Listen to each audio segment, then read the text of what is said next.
country music fans out there, thank you so much for tuning into this episode of Coda Country Chats. We are in season 4, and today I feel like I'm talking to a longtime friend just because we've been chit-chatting for a while now. Ladies and gentlemen, this is Ty Gregory. How are you today, Ty? Doing great. What about yourself? I'm doing so well. For the listeners out there who don't know much about Ty Gregory, number one, change your life because you should. You need to go and stream his music right now. But I'm going to give you a little bit of insight into how I know Ty.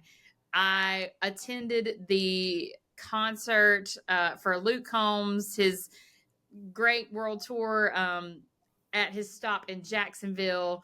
And outside of that arena, they had the Whiskey Jam Bootleggers Tailgate. They do it pretty much for every Luke Combs show. And at that show, Ty was the opening act for the tailgate.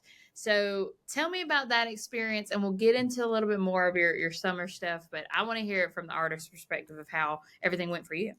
Nerve-wracking on the first one. So when I met you, that was the first one we did on that tour. So we didn't know what to expect. We didn't know if there was going to be 100 or 100,000 or 1,000 people there. So yeah. So anyway, me and the guys, which my band is all pretty new. I mean, it's the only band I've ever had, but we're all still fairly new at doing this. Mm-hmm. So we show up and get everything set up, and then we're having all this stuff thrown at us at once, and it was interesting, and it was a lot of fun, and definitely want to do it again. But it was great though. To answer your question, we I think it was on that one. I think it was me and Tucker Wetmore, I believe, was on that one. Yes, that's right. And, but it was a lot of fun. Of course, Tucker was doing really well at the time. I guess he still is.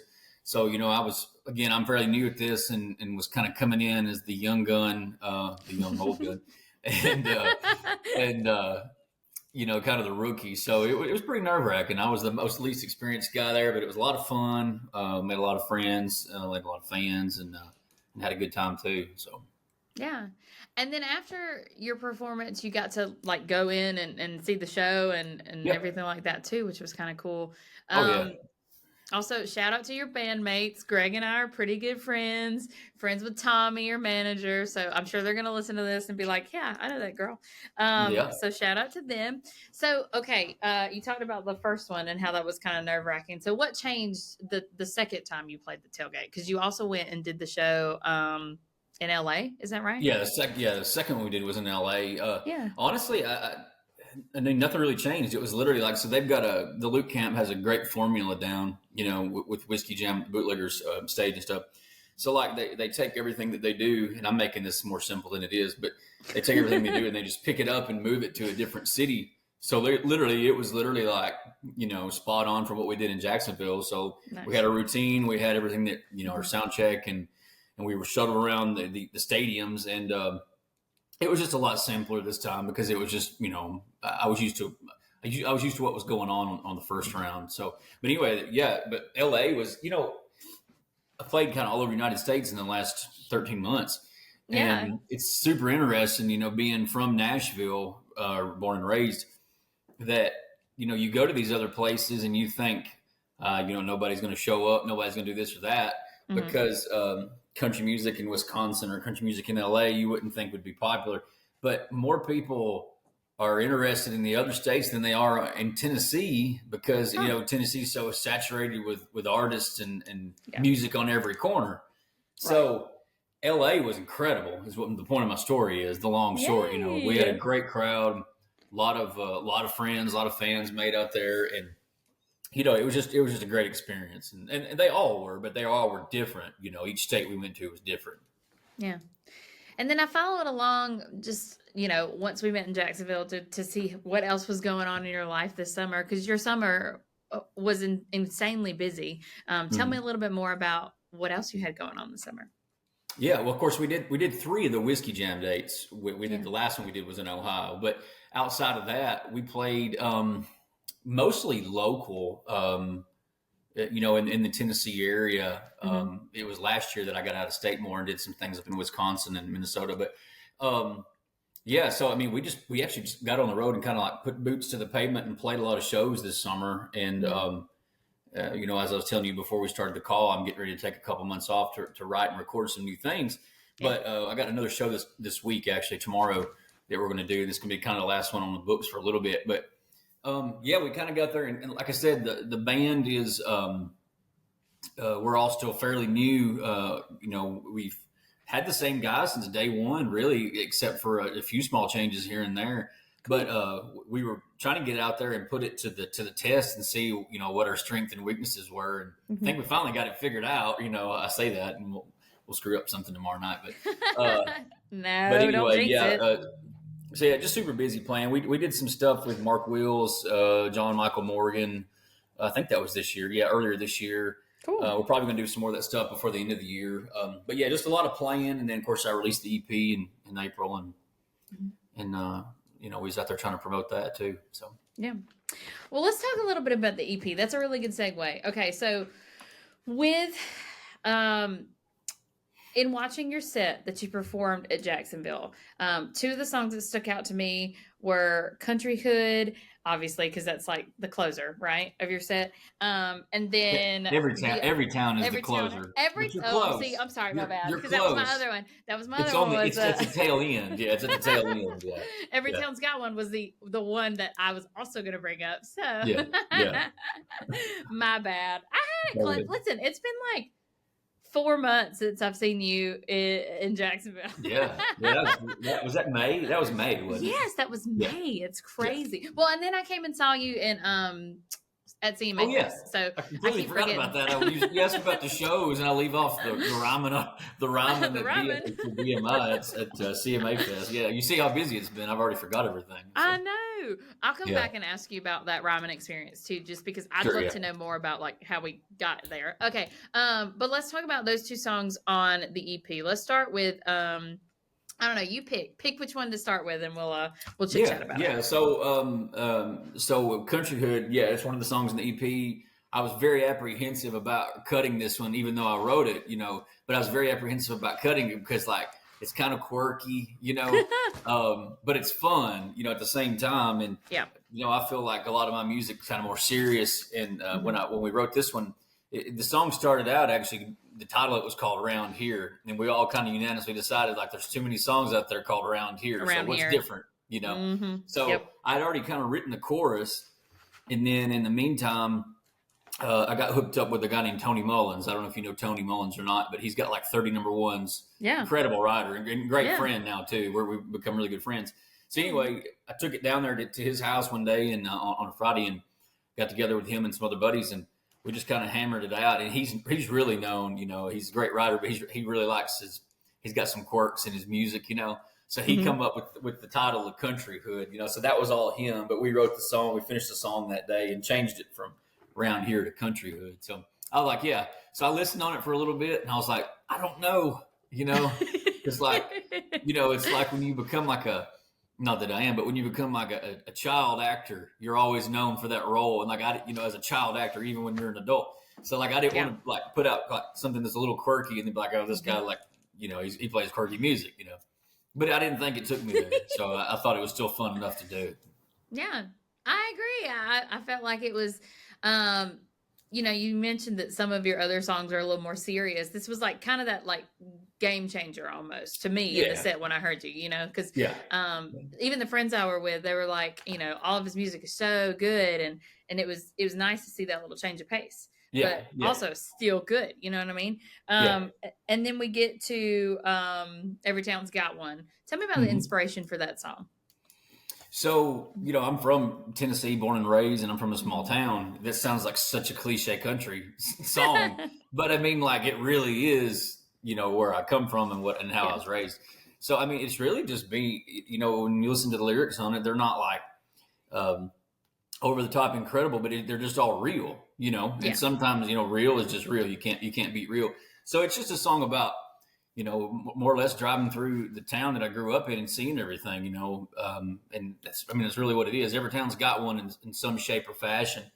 Whether you're in a big town or small town, they all kind of relate no matter where you're from. Yeah. But this one was really about my town specifically. But, no matter where you go, you'll see traces through every different city, of things that remind you of home. And that's kind of what this song's about, Every town's got one. Yeah, just little, like, things that prove to be a resemblance in other towns, Yeah, right? absolutely. Yeah. It doesn't matter if you're from a small town or a big town, but like, I mean, in some shape or fashion, everybody's got their favorite dive bar or their favorite place to go hang out. You can find those traces no matter where you go. Whether you're in the United States or other countries or whatever. So we're all different, but we're all the same in a way. We all enjoy the same things. That's so true. And I Yeah, think that's why I like that song when I first heard it, just because it reminded me so much of my hometown. And my town is probably, I don't know, like you said, you were from Nashville, born and yeah. raised, but like the city or actually like a little suburb. Tell me more about that. Oh yeah, suburbs. So I'm about 45 minutes east. I'm like fairly in between Nashville and Knoxville. Nashville. But yeah, I Got mean, definitely a small town. The county I'm in, I think it's like 18 or 20,000 people total, but that's just okay. the county. There's like 10 cities inside of that, but that's in all. So it's pretty small. Yeah. A lot of square footage here, but not a lot of people per capita. Yeah. Per se. Same here. All those like little random incorporated towns that like unincorporated towns that don't actually. There's exactly. for teeny tiny. I know exactly what you mean. Yeah. Well, okay, and that kind of brings me into your next single that you just dropped, right? Okay, Yeah. so not on the EP, Pictures of Us, just released September 27th. Mm-hmm. Let's talk a little bit about that one, because that I think also might have been in your set list too, or it's just a song that you sent me. I can't remember, but let's talk a little bit about how that one I don't goes. remember if I played that. I don't think I played it in Jacksonville because everybody was like, that was another thing going back to that. Like we didn't know what to expect, so we thought it was going to be a bunch of tailgating, party, and drunk people. So well, we're going to cut all these emotional songs out of the set, So I think that one was cut, but we probably did play it when you saw me in Nashville for CMA Fest. BMI, yes. Because I think at that point I was like, all right, I'm going to release this song because I really like it. But but yeah, I wrote this one in my car.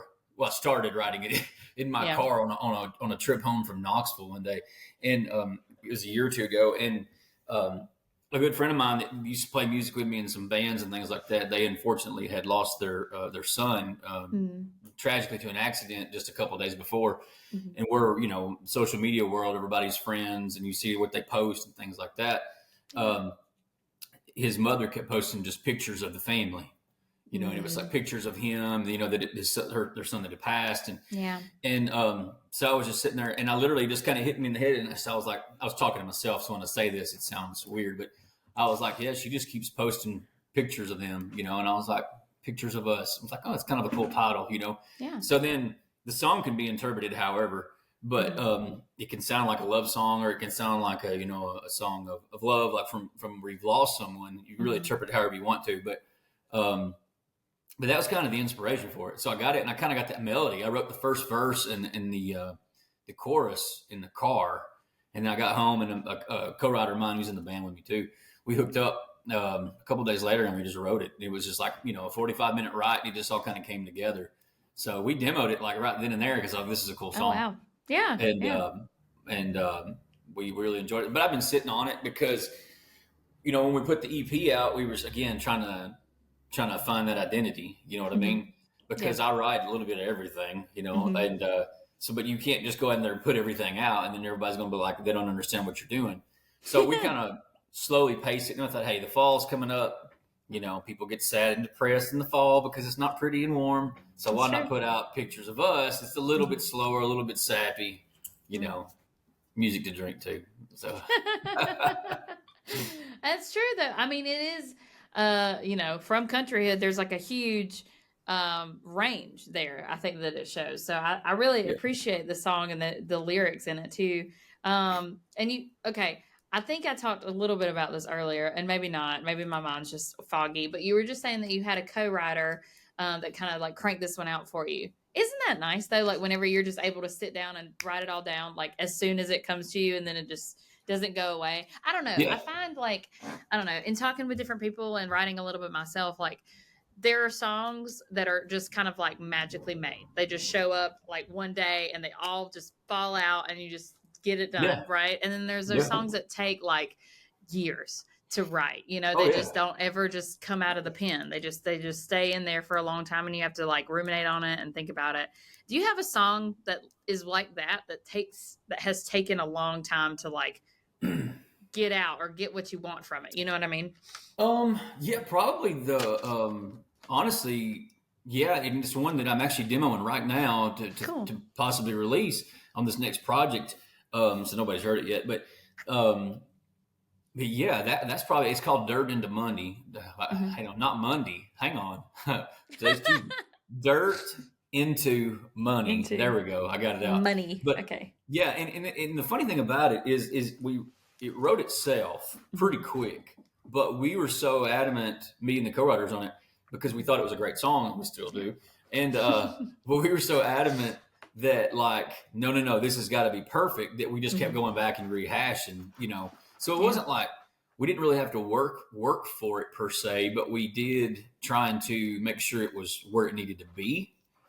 So that one's probably one of them. And then, heck, I don't even remember. I've got, so the funny thing about me is I've got all these, I'm looking on Spotify right now. Hold on. I don't even know what songs I've released. So I've got all these songs released, which is not very many, like 7 or 9 or something like that. But, I've got like so many other recorded, and then I've never released them.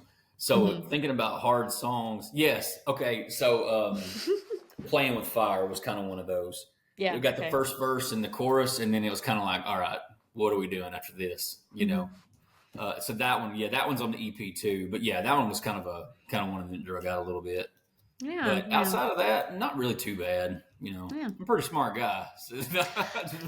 So you've told me time and time again. I'm just messing with you. No, and that's fine. I like to cut up. Okay, so we talked a little bit about some of the songs. Now, tell me, do you normally do co-writes, or I don't know, from the last EP, from the project you're working on now, how much of that is like solo write, or do you mainly do collaborative stuff? So, I mean, I'll say this, and if the co-writers listen to this, they may shoot me. I think kind of the way it's been played out in the past is I'll come up either the idea or I'll come up with the melody, and I'll kind of get the first verse and the chorus out of the way. And then I usually bring somebody in to kind of help guide it from there, because, it's like, it's really easy to come up with ideas. You can come up with any idea and get a good first verse and chorus out of it. But it's really where the hard part comes in is like how to finish telling that story. So like, being, a songwriter, which is a storyteller. I kind of come up with the ideas, come up with the melodies, and kind of start it, and then I bring it into co-writers from there. But I was looking at Spotify right now, and Cover Band is one. It's kind of weird, but I actually kind of wrote that in my sleep, I think.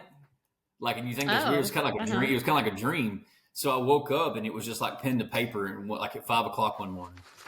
And oh my gosh! So yeah, that one, and I did bring some guys in on that one too, but it already had kind of written itself. It was just for like, grammar and we know you're good at that. We know you're good at grammar, yeah. And anyway, it was kind of like just to kind of straighten it out, But that one was just that's like a real life story. Everything you hear about that song is legit, Cool. So word for word, just about. Yeah. Well, okay. In our friendship, we've kind of talked some stuff through. I want to know kind of, because I met you like, I don't want to say peak of your career, but like this part of your career versus when you first started out versus before you decided to start trying music. We talked a little bit about like where you went to college and that kind of stuff too. But I want the listeners just to kind of hear how, I don't want to say how long, but your journey throughout figuring out this career that you wanted to make for yourself in country music.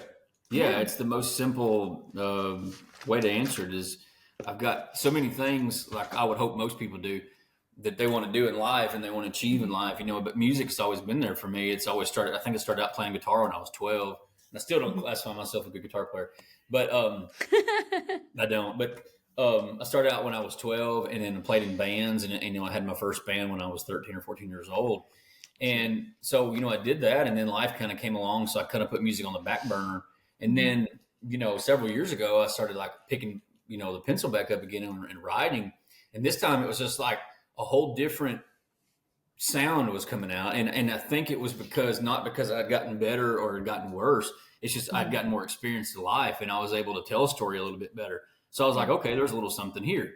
So then, from there, I was just kind of looking at doing, maybe trying to get a publishing deal or something like that. And long story short, I got together with some guys and they were like, "Hey, we think there's something here," and I was like, "Well, we'll have to find somebody to sing these songs." I always, when I was a kid and when I was younger, I fronted a band and we were a rock band. And I've never let you hear that stuff. Maybe I will. It's online. I'll tell you that, though. It's online yes, you can find it, but it's hard to find. I was going to say it's probably on MySpace because that's about how old you are, right? Reverb Nation. Reverb Nation. Yeah. Okay, even better. Yeah. Yeah. But anyway, so no, I mean, it's like anybody. I think for the most part, very few people that's in music, started out and stayed with it. They kind of had some rough patches where they got out or they took a break, and that's kind of me. But the last year and a half, I've really been kind of hitting it hard, and really, it's because I don't know prior to this that I really had anything to say.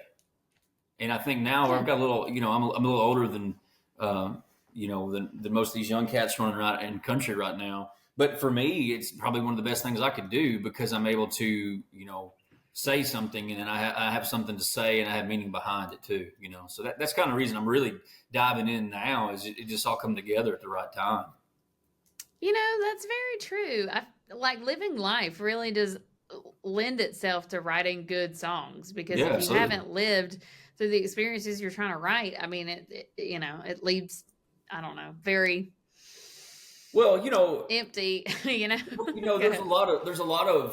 there's a lot of songs out there now, especially this is where I struggle, and I'm not knocking these guys by any means, but it's they're talking about running up on a chick in a bar and under the neon lights and all this and heartbreak and stuff, and I'm like, okay, I've experienced that, I guess, but like I don't really want to talk about it 100 times over and over, so it's cool to do that. There's nothing wrong with that at all, but I feel like every time I hear a new song on Friday, it's the same kind of content. So like, luckily, where I'm at in my life, I'm able to pull out what I've experienced and put it into different formats and different ways of saying it without saying the same things over and over again, or sounding like the next guy in line. A lot of talent out there, a lot of people much better than what I am, but I feel like I've just got something different to say. That's the only difference. Yeah, different perspective for sure. Yeah, for sure. Different perspective. Well, because we haven't talked about your family and your wife and your two girls, but I'm sure that also lends itself to. I feel like there is a place though. Like Luke released the Father and Son album, right? I don't remember if that's the actual title. I probably made that up, but I feel like there's a place for like dad country right now. Like I don't know what it is, but like there's like a very big space right now for that kind of heartfelt. I don't know, especially from the male population in country music. Like we get, like you were just saying, we get a lot of the like chasing after girls and drinking all the whiskey and all that kind of stuff, which is great. Don't get me wrong. I also understand that. But it's kind of nice to hear like a vulnerable side that we don't get a lot from the guys. It's kind of cool to hear about like dads or grief or I don't know. It's cool. Yeah. Well, I've always, I'm a big Eric Church fan. I always have been. And, like I've always liked that he incorporated, bits of life and bits of the other things that we were just talking about, the partying side of it too, into his music. So it wasn't like everything was the same, I feel like now a lot of people are kind of stuck in this rhythm when they're new to town, maybe per se, or they're trying to come to town, that they think that, that's kind of what's still relative. And there isn't, there's a market for everything right now. I mean, it's obvious. Look, you've got like jelly rolls, and you still got your Aldeans, and then you got rap, you got country, you've got like super Western country out there now. So there's literally that, and then you got 90s country coming back with like the Zach Top stuff. But there's so many avenues right now in country. It's unbelievable, really. And then you got pop. Now you've got I guess what is Post Malone considered? Like I would say pop-ish, yeah. Was like, previously, prior to his country record, I guess it's pop, isn't it? Well, it depends, because if you think back to like his first album that Congratulations was on, that was very much like hip hop. And then the one with circles on it and Beer Bongs and Bentleys, that was more like alternative, but also still kind of hip hop. So I don't really know. But you've got, but looking at it though, you've got so many, all these other people coming from these other genres. So like there really is a home for everybody. So like if you're doing the the sad bar drinking songs, you're going to have a great, if the song's good, you're going to have a great following for that. You know what I mean? Yeah. There's nothing wrong with that at all. That's true. There's nothing wrong with it at all. There's a lot of good stuff out there. There's a lot of questionable stuff out there. But I mean, it's at the end of the day, you know, not everybody likes chocolate milk. Some people like plain milk. And then murderers like strawberry milk. So I don't know anybody who likes strawberry milk. Oh my god. What? Dude. That's crazy. Psychopaths. Okay. I'm so glad that you brought up Eric Church, because my buddy that was with me in Jacksonville, Brendan, if you're listening, hey man, I think I got there a little bit later than he did. I showed up like, I don't want to say at the end of your set, but like a couple songs in, and he was like, this guy reminds me so much of Eric Church, like early stuff, Eric Church. And I was like, really? Okay. So would you consider Eric Church one of your like sound influences, or if you have like specific artists who've really lent a hand in morphing the way, you know, your sound is? Who are they? Yeah. Who do you think? Yeah, I mean, he definitely would be in there. Probably, if not the number one, the top one. And you try to, and that's a fine line to teeter, you know, because like last thing I want to do is sound like Eric Church, because we already have an Eric Church, you know. Right. But you know, I take the way he writes and the way he puts his music out there and try to kind of not mimic or mirror, but just appreciate in my music, you know. Yeah. I don't know, honestly, people that don't know me, or haven't ever spoke to me. I don't know what their take on it would be, what I sound like or who I sound like. Some people, you know, mentioned that they was like, oh, you sound a lot like Cole Swindell. And I'm like, Do you? You know, yeah, I don't know. Do you like that?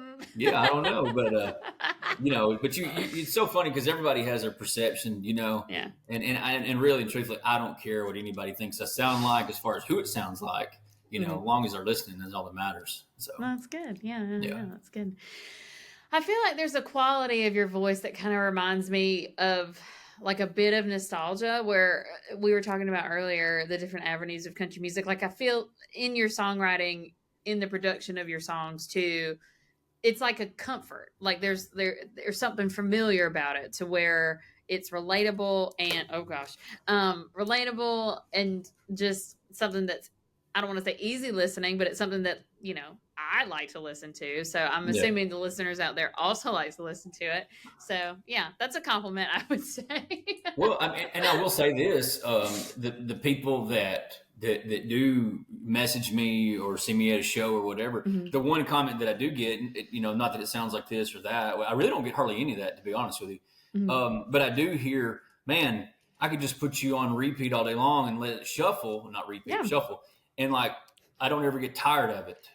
Yeah. You know, they're like some things, some bands, some artists, every song either sounds the same, or like you can only take so much of that sound before you're ready to, you know, I think I'm kind of like middle of the road, and it's not intentional. It's just what I do, whether that's good or bad. I'm not saying it's either one, but you know, I think what I've been hearing, I'm just kind of middle of the way people perceive my sound is it's just middle of the road. And you're like, okay, I can listen to this, you know, it's not going to like, make me want to drive off a cliff, and it's also not going to make me want to, you know, so they're just like, cool, it's easy listening. I'm like the modern day Rod Stewart.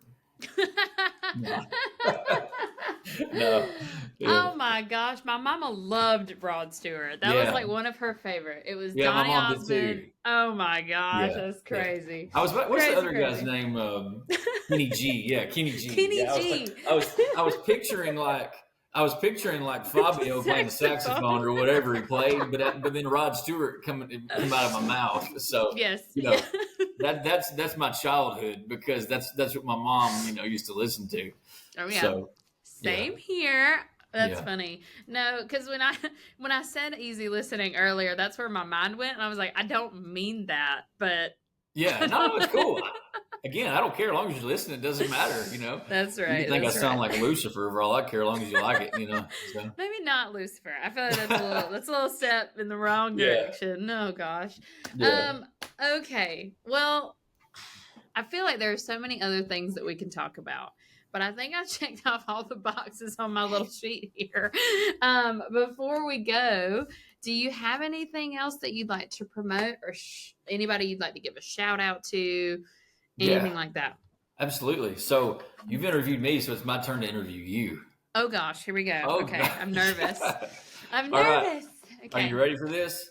So Sure. just to be fair, it's not biased. I asked ChatGPT to do this for me. Okay. All right, Okay. I'm ready. Here we go. If you could form a supergroup with any musician, dead or alive, but you can only communicate through interpretive dance, who would you pick? So we all have to dance? Like, that's it. That's got to be it. Yep. I feel like Kenny Chesney is top numero uno on that list. Not only is he one of my like favorite artists of all time, but also like he's a mover. You know what I'm saying? Like homie can move. So yes, okay. And then I'm gonna limit this to like 3 other people. How about that? And then let's see. I feel like Lainey Wilson is also a really good mover, so I'm gonna use her because her vocals are also phenomenal. But then let's take it back a little bit. I'm gonna throw such a wild card in there and say, who else is a great mover? I'm gonna throw in. I'm gonna throw in like Rick James because why not? No, James Brown. James Brown would be a good choice. James Brown would have been a good one too. You think? Well, that's a whole other story. I'll tell you that later. But yeah. Okay, well, that's fair enough. Let's see. Let's pick a couple more here. Okay. Oh, this is a good one. Okay. Kind of segue into my next or my other question of this. What's a secret song that you love but you would never admit to loving? Like guilty pleasure. Oh man, I see, but I do admit it, and I shouldn't. And again, it's back on the Kenny Chesney train. And she thinks my fracture sexy. I know every word, and I have since I was like 7 years old because it's just. Funny. It's have just you, one of those. Have you karaoke'd that song before? I have. Yes, I there have. Again, in like that little small town dive bar, you know what I mean? Like, yes, it's not. Yeah, it's not one I can run away from. It's it just grabs you and takes you. Interesting. Mine's Machine Gun Kelly. Really? I like his rap stuff. That is random. I never would have. So I love everything though when it comes to music. So I was gonna say. So now I'm gonna go back into interview mode, knowing that Machine Gun Kelly is coming into the country landscape. How do you feel about that? How do you feel about that sound? Not good.